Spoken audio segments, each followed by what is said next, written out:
Like this guy getting that person.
So how do you want to?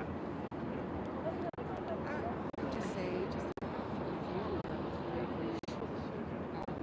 and then just we can open. Okay. All right. Sure. Can you hear us all right with the masks on? Can you hear us?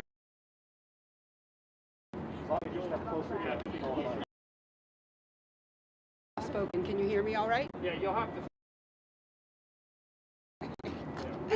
All right.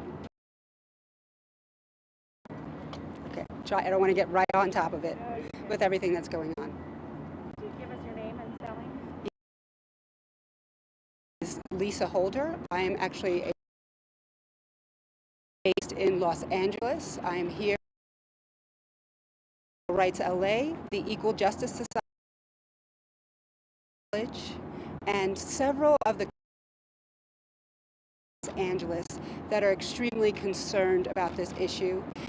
You may know that the survivor, the decedent, all hailed from California.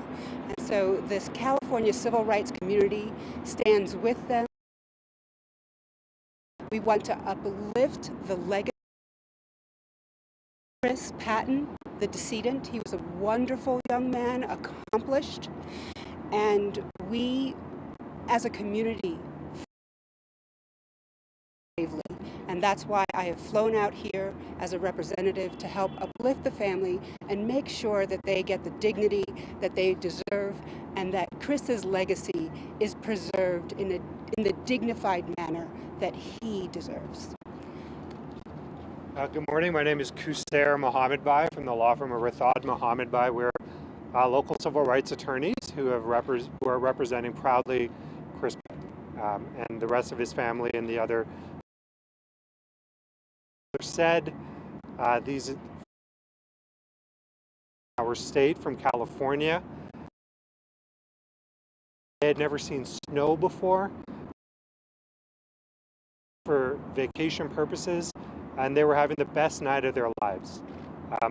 And once we found out what happened, our law firm, pro bono, is assisting this family because I feel as a community here in Denver, as a community here in Colorado, we owe it to this family to try to help them navigate this system, this horrible crime that has occurred.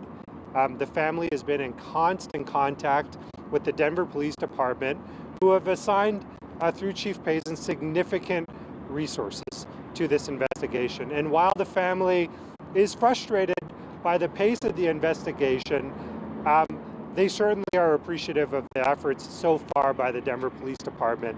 We are going to participate in their press conference. You may be asking, why are we doing a separate conference instead of all with them? It's mostly because of COVID and the public health mandates and orders that are coming down right right now. We simply don't have the capacity inside to be able to all meet together as a family. So in conjunction with the police, this is how we're doing it. It's just a two-step. And as Ms. Holder has said, there's been significant interest from California and in the city of Los Angeles for this. The Denver Police Department, there's a lot of eyes on them right now to try to solve this crime. And so that's where we're at today. We genuinely appreciate, on behalf of the family, all of you here assisting and amplifying the message and getting this family's message out, which is one of support and love and Chris's legacy. So thank you so much. Okay, so everyone, when you get up to the mic, introduce yourself, spell your name, and then speak, please. Okay.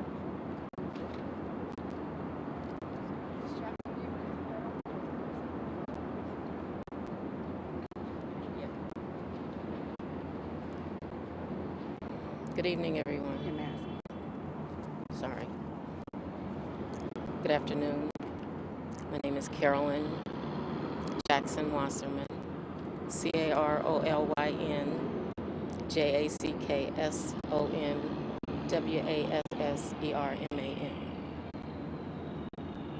A little nervous, heartbroken,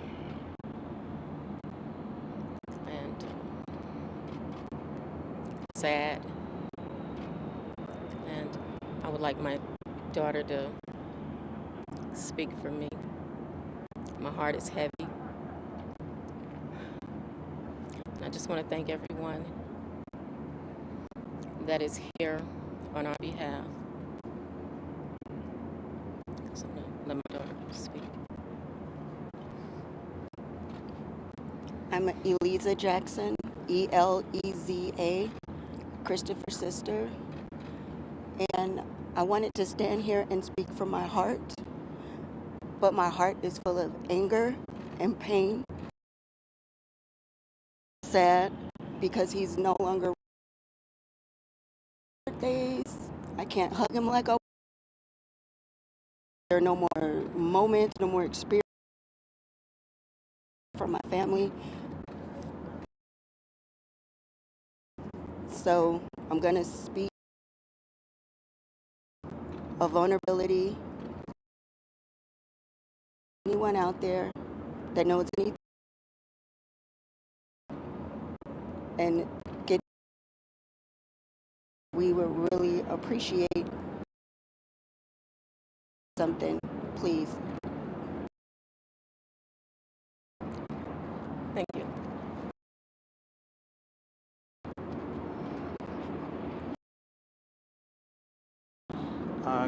Good afternoon, you guys. N-Z-E-L-L. I had the blessing of being Christopher's because it was truly a blessing. Full of love, full of joy, full of had a way of smiling that lit up entire in every single avenue in which he operated. That night, he didn't deserve what happened to have his life end. The 22nd, we'll be celebrating his 22nd birthday without him. And it's not fair, it's not right. Bring it in California with us, to those plans, and while he is buried, continue to move forward, continue with their day, and that's not fair. So we're all standing here, we're all here from California with Justice for Chris shirts on, because we really do want true justice for him. We want an opportunity for his name to continue to live, his love continue to live, his legacy to continue to live, but it really starts with the individual turning themselves in, taking accountability for the actions that they took, and allowing us at least closure on that part so that we can start focusing on how to continue to keep our brother's legacy alive. Throughout Chris's life, he smiled, he volunteered with LA County Sheriffs and doing a after-school program. He's taking kids up to summer camp and bought tennis shoes and shirts and literally has taken his shirt off his back for any of us, as well as so many other people within LA and throughout this country. Chris was love, and so I just pray that whoever the individual is, that they stand up, they take accountability, or those that are around them speak up, so that Chris can have his justice and the justice that he deserved before his birthday this week. So we're optimistic that that's going to happen, and then we're just continuing to just fight for him, and fight for his justice, and fight for his love, and keep his life alive. So thank you. How can the community help you with your name? The main way the community can help us, our family, is to continue to number one, if they know any information that could lead to justice for Chris, to speak up, to share that information, to call, whether that's Crime Stoppers, whether that's Denver PD, whether that's our attorneys, but reaching out to help speak up and make that happen. The second thing is to continue to spread love. Chris was all about love. Everything that he represented was love. He loved anything from the smallest thing in this earth to the greatest thing in here. He committed 150% into every single thing that he did in his life. And so the second thing is just continue to spread love, not hate, drown out darkness with light, and represent his legacy by keeping that love alive.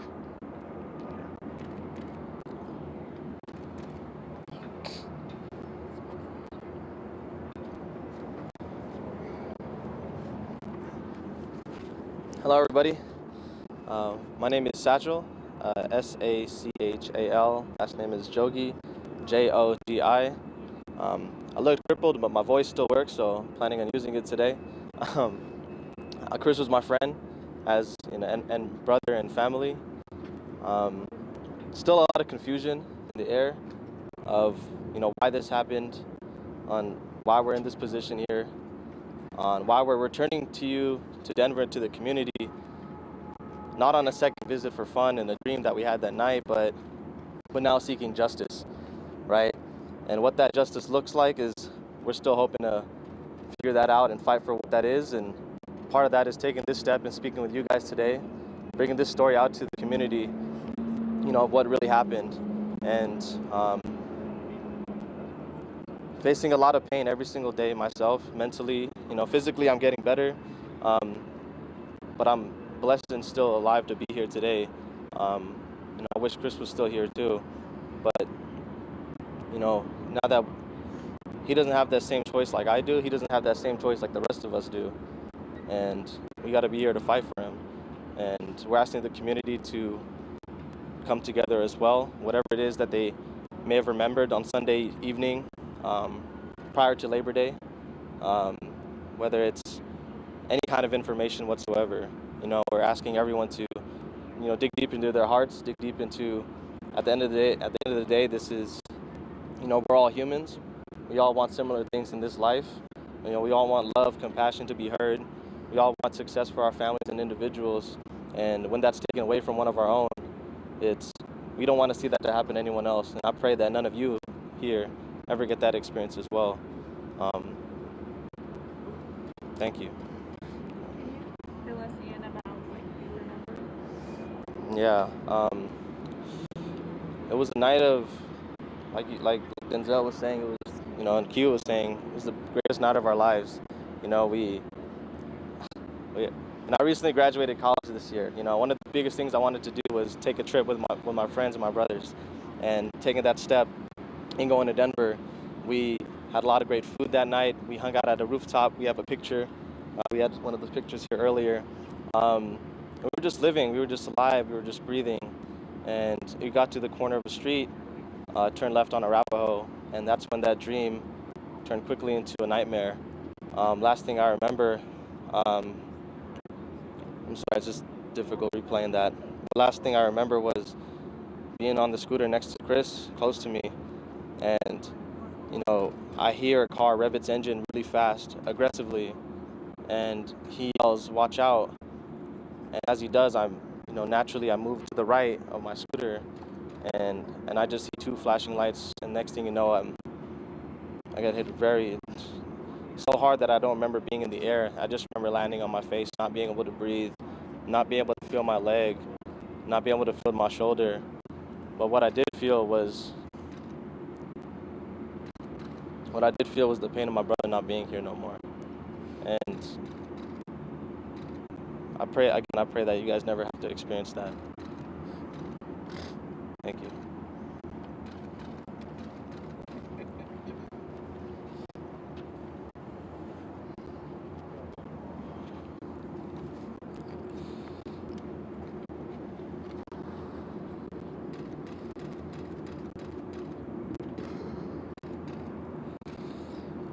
Hello, everybody. My name is Desmond Frazier, D-E-Z-M-O-N-D, Frazier, F-R-A-Z-I-E-R.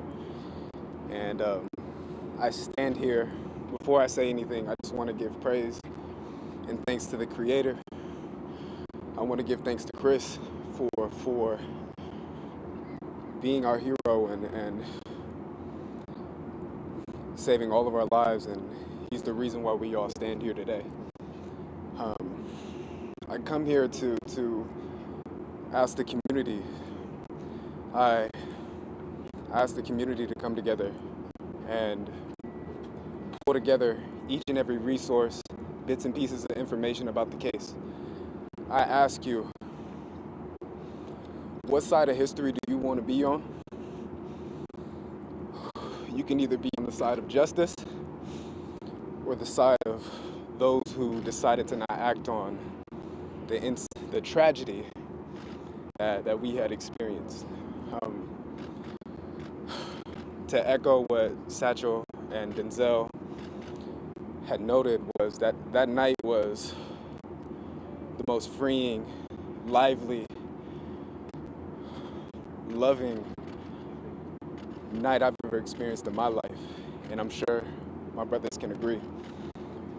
We spent that night sharing memories, laughing with one another, riding through downtown Denver, going through areas that we had not seen before, seeing different people, different environments. And to say the least, it was, up until that moment, it was the most heartfelt and filling thing that I've ever put myself in. If you can imagine five young men nourishing each other, coming together, learning from each other, and learning with each other. That was, in short, the summary of everything that we had experienced. And from my experience, the last thing I heard Chris say was, I heard him yell, "Watch out!" And in milliseconds, this whole dream and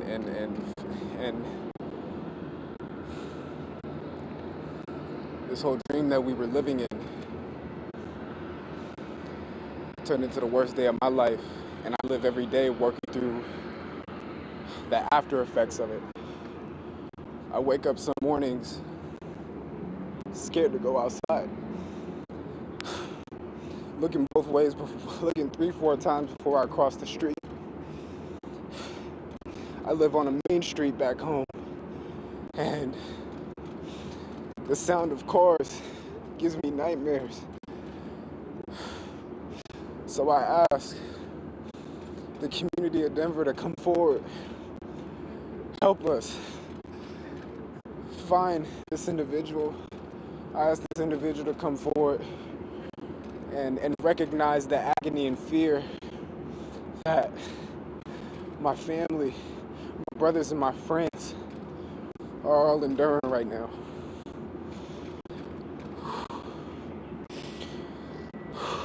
Love you, Chris. You live through us every single day, and we won't stop until we find justice. Thank you.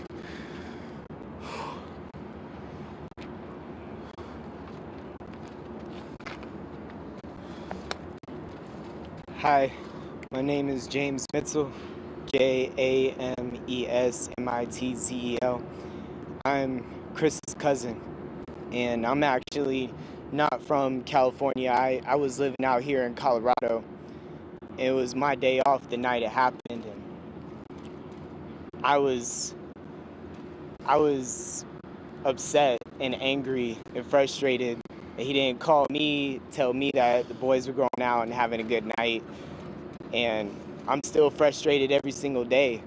Frustrated that why did somebody have to take my cousin, somebody I even consider a brother to me, life away. And I miss him every day. It's a tragic story, but at the same time, it's beautiful because he could bring a lot of people together. He could bring people that he worked with, people that have never met before, even people he's never met before, come together and love each other. And that's something that we want to spread across the world, is that message that he wants to spread love and not hate, but we want justice. Please, at the end of the world, can the community come together and find justice and love and peace? Thank you.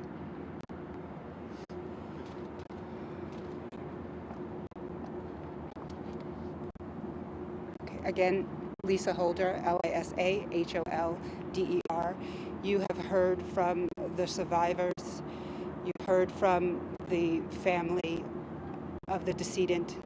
And it is so clear, so evident that this family is deserving of our collective support, is deserving of dignity and grace, because they are so full of grace. And there's a national community of social justice warriors. Social justice organizations have rallied around this family from across the country, including Silicon Valley Debug, the Leadership Conference in DC, the Equal Justice Society, my office at Civil Rights LA, and all of the Denver community that you have seen. And we thank the community organizations in Denver, the social justice organizations in Denver, for working with us throughout the country and being so gracious in this partnership. And we support, as a collective, the work that the DPD will be doing to make sure that there is justice for Chris. We thank you for coming out and for your support in providing this coverage and important amplification of this critical national news story. Thank you.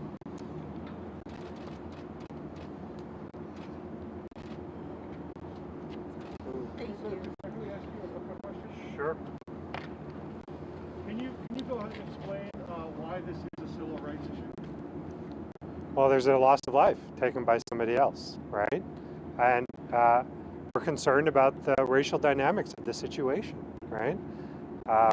Whenever we have anyone from a disenfranchised community of color that's life has been taken in this type of violent way, we're always concerned about what might be happening in the background. And certainly we have a political backdrop right now where these types of things might be being encouraged, and certain types of audiences are receptive to national messages. So that's always a concern of ours, yes. Is it the case that he's wearing like a Black Lives Matter mask or shirt? Yes, I mean, these were all very visually identifiable young men. Their races are very clear, and yes, they were wearing Black Lives Matter slogans and clothing, and so yeah, that also is a concern of this family, yes. In your investigation, have you determined, was there anything that would lead you to believe that it was racially motivated? Did they say anything? You know, all we have done is encourage the police to keep all avenues open, all investigative theories open, and they have. The police have been diligent about this, and they've been responsive to it. But in terms of specifics, I think we will hear more about that in their press conference. Lisa, or maybe someone from the family, tell just a little bit more about Chris's work in the community, what he did, and why all these organizations are kind of rallying. Sure, did you hear that? They want to know about Chris's work in the community and how the organizations are involved. So which one of you can answer Chris's community work? Okay. So just a little bit about Chris's organization, like leadership work just in the community. Chris was every single definition of a leader.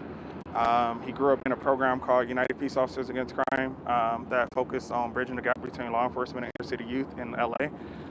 He became a junior counselor, a counselor, and a part of our administrative team, in which he organized this summer camp that brought 450 kids from all over Compton, Watts, South Central LA, Inglewood, up to a Big Bear, to a camping ground that we all had also had the opportunity to grow up in as well too.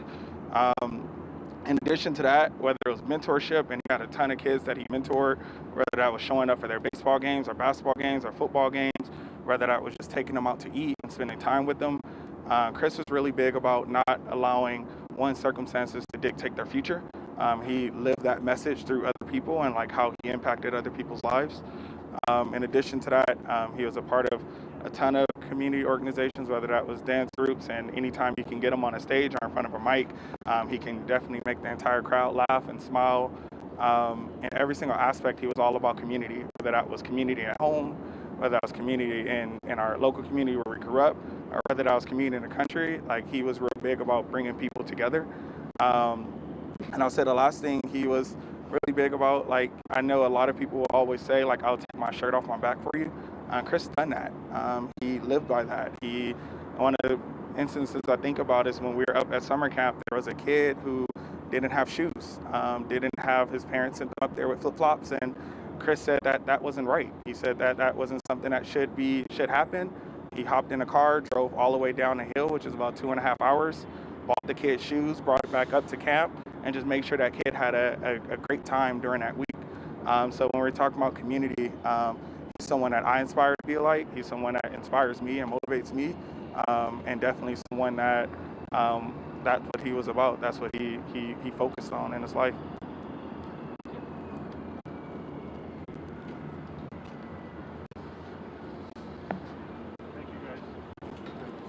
Thank you.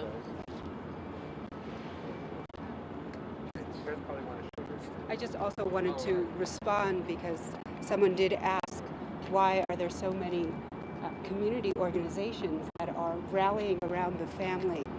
Well, as you've just heard from Chris's brother, Chris was a tremendous youth leader in the California community. You know, we are in a moment in this country of division and social strife, and we need leaders. We need individuals, especially youthful individuals, who can fill the leadership void in this country. Chris was one of those leaders, and we have lost that. And the California community, the Los Angeles community, feels that loss tremendously. I want to quote Ella Baker, one of the great civil rights leaders from the 60s, who we look to as an icon. And she said, until the killing of black men, black mothers' sons becomes as important to the rest of the country as the killing of white mothers' sons, we who believe in freedom cannot rest until this happens. That was the great Ella Baker. She said that more than 50 years ago, and we are still saying that as civil rights leaders, and that's why we're here today from all over the country. Thank you.